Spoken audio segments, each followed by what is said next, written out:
大众对我的认知其实就是一个看起来可能文文静静的这样一个，但其实我骨子里面其实是很崇敬人的那个性格，其实特别刚烈。喜欢就是喜欢，不喜欢就不喜欢，就不太会有一个灰色地带。我是一个原则性极强的人，其实不太容易被别人的思想给左右，对自己也有比较清楚的一个认知和意识，知道自己想要什么，不想要什么。我是不会做被迫的事情的，就如果你要被迫让我做一些事情，我会拒绝，因为我认为只有你真正热爱一件事情，你才能把它做好。我不是你们看到的这么好脾气的人，有时候脾气挺暴的，其实。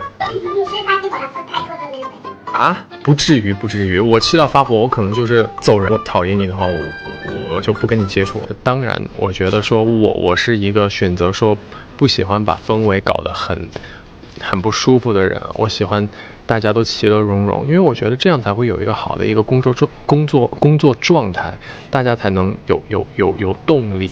肖战没有就是特别累的时候，或者是发脾气的时候？当然有，那我不可能在大众面前呈现嘛，对吧？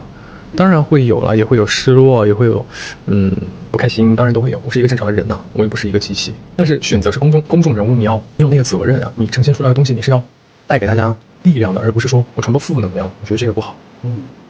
那如果任何明星都可以传播负能量，我干嘛喜欢你？我喜欢谁不好，对吧？怎么疏解呢？包括我现在的周围的朋友也会跟我说你现在要找一个宣泄的点。其实我宣泄的点很简单，我觉得每个人都有。我宣泄的点就是我在家里买了一个那个叫什么椭圆仪，就是可以蹬的那个啊。如果我真的很郁闷的时候，我会放一个我很喜欢的动画片，喜欢动画片是吧？噔，然后蹬到就是大汗淋漓，然后到后面我就觉得就很放松。每个人有每个人的点吧，有时候看一场电影大哭一场，我觉得这也是我学习的一个点。激怒吗？有啊。